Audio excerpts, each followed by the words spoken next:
Bonjour et bienvenue dans ce journal. Cergy Pontoise veut exister dans le Grand Paris.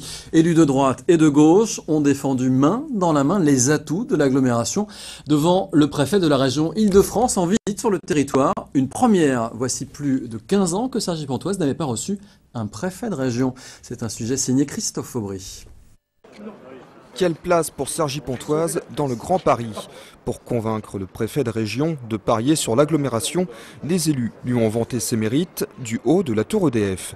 Des élus contrariés, ils ont le sentiment que Cergy Pontoise et le Val d'Oise sont oubliés du Grand Paris.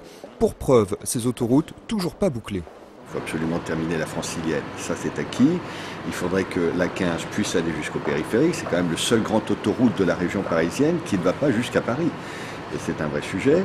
Les élus attendent aussi des progrès sur les transports en commun.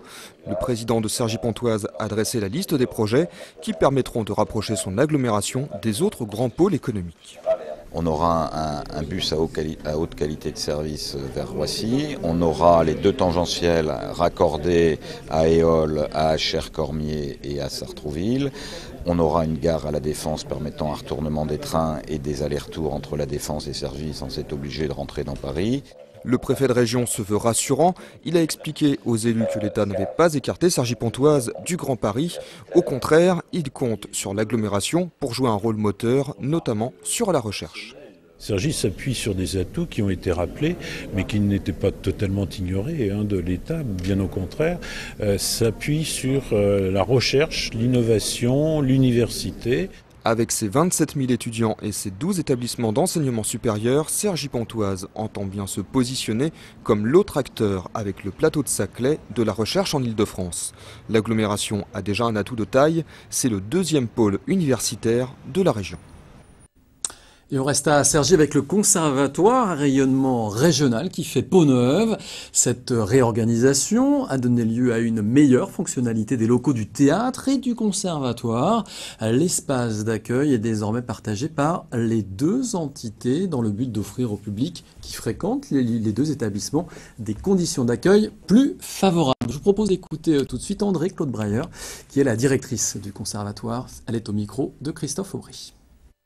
Je crois que Cergy Pontoise est depuis déjà longtemps une zone où l'art est très bien représenté et surtout très foisonnant puisqu'il y a toutes sortes de musique, de danse, de théâtre qui y sont présentes et les multiples institutions reflètent parfaitement cette richesse.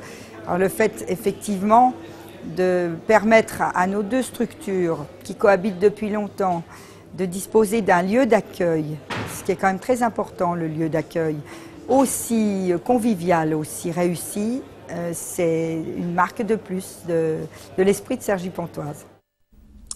Politique, en bref, le comité départemental de l'UMP Val d'Oise qui s'est réuni lundi à Franconville a élu président à l'unanimité par vote à main levée le député maire de l'Isle-Adam, Axel Poniatowski. Il remplace Jérôme Chartier qui ne souhaitait pas se représenter. Musique maintenant avec un portrait. Il est considéré par les connaisseurs comme un virtuose. Sylvain Luc, c'est son nom, guitariste de jazz, était l'invité de la 15e édition du Jazz Festival, le festival Jazz au fil de l'Oise qui se déroule actuellement. Et il était au château de Méry-sur-Oise. C'était vendredi dernier. Brice Martinelli l'a rencontré.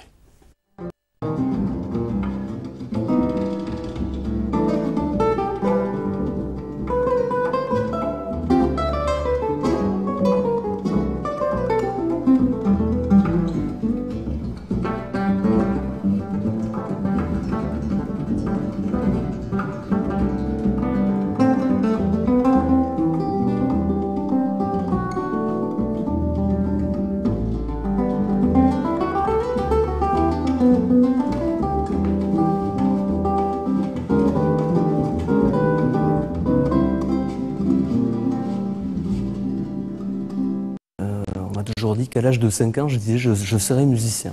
Donc voilà, il y a peut-être une vocation, quelque chose, j'en sais rien. Voilà, en tout cas, je ne pouvais pas imaginer faire autre chose que ça.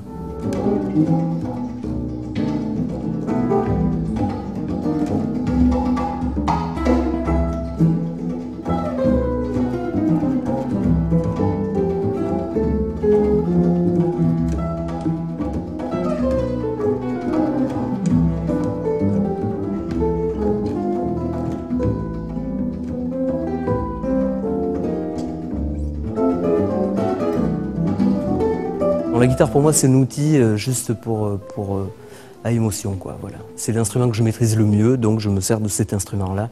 Mais y a plein d'instruments qui sont magnifiques, quoi. Mais c'est vrai que une guitare, c'est beau. Hein. C'est beau, mais non, c'est pas une amante. Non.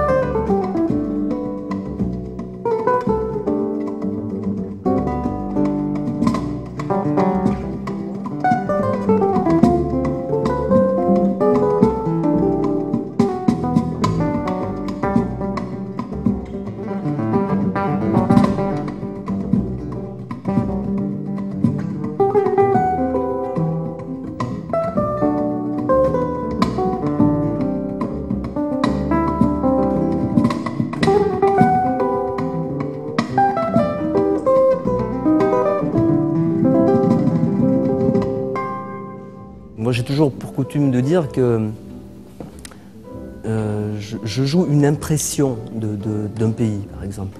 Mais ça m'intéresse de jouer avec des musiciens de musique traditionnelle, parce qu'en fait ils m'insufflent quelque chose, la terre, la culture du pays, et ça c'est magnifique. Hein. On entend le pays dans les notes.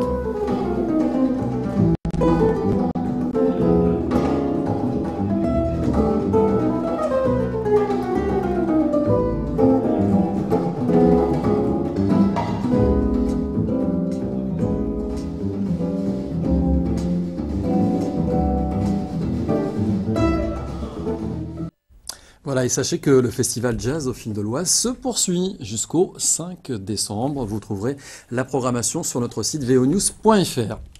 Musique, toujours avec notre série hebdomadaire qui se poursuit. Elle est consacrée cette semaine aux révélations musicales découvertes par le Combo 95 et la Diam Val d'Oise. Aujourd'hui, gros plan sur VS, qui délivre un rock aérien et envoûtant aux riches expérimentations et aux mélodies délicates. Reportage.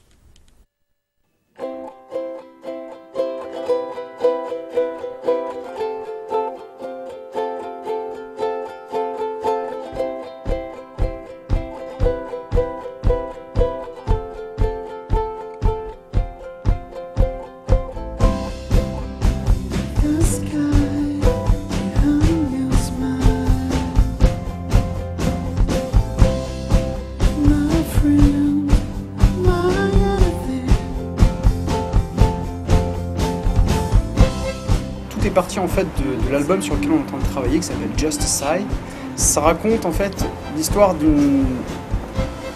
d'un personnage, parce qu'on peut pas dire un homme ou une femme, en fait c'est ni l'un ni l'autre, qui n'a pas réellement d'apparence, c'est une dépersonnification, qui n'a pas d'apparence, c'est une personne qui est, c'est une ombre en fait.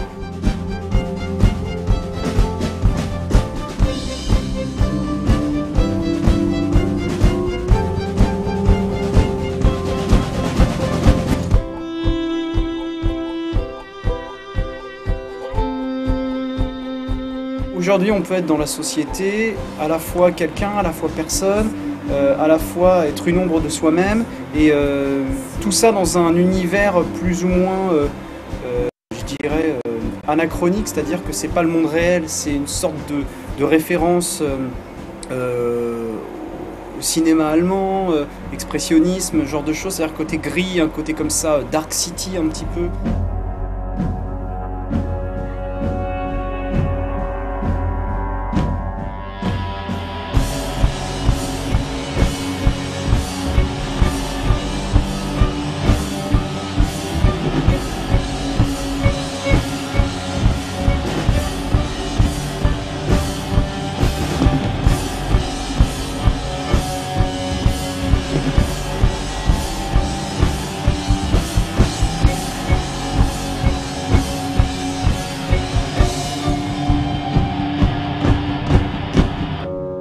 On est passé finalement de la nappe sur les derniers morceaux à avoir des percussions pour donner un côté tribal, et finalement le lien qui est entre les deux, c'est la vibration et c'est la recherche de trance en fait.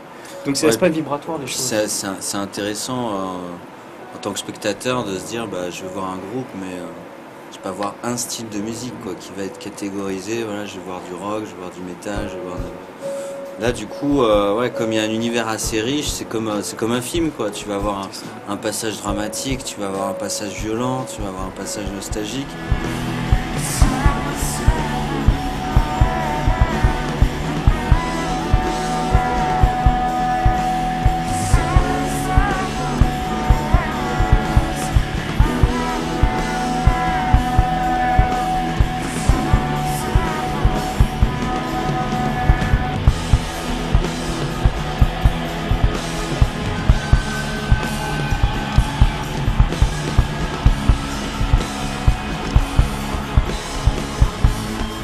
On aime bien ce mélange d'instruments à la fois acoustiques, où tu vois le MS-20 que Laurent utilise, qui est un instrument purement analogique des années 70, et tu vois dans le style très floydien. Et le mélange est super intéressant, quoi, ce côté un peu électronique mais crade, mélangé avec la musique un peu classisante, avec des cordes, des glockenspiel, des trucs, ou même les tomes, tu vois, qui sont vraiment des choses très brutes. Donc voilà, on essaie de chercher les choses, quoi, avec les sons.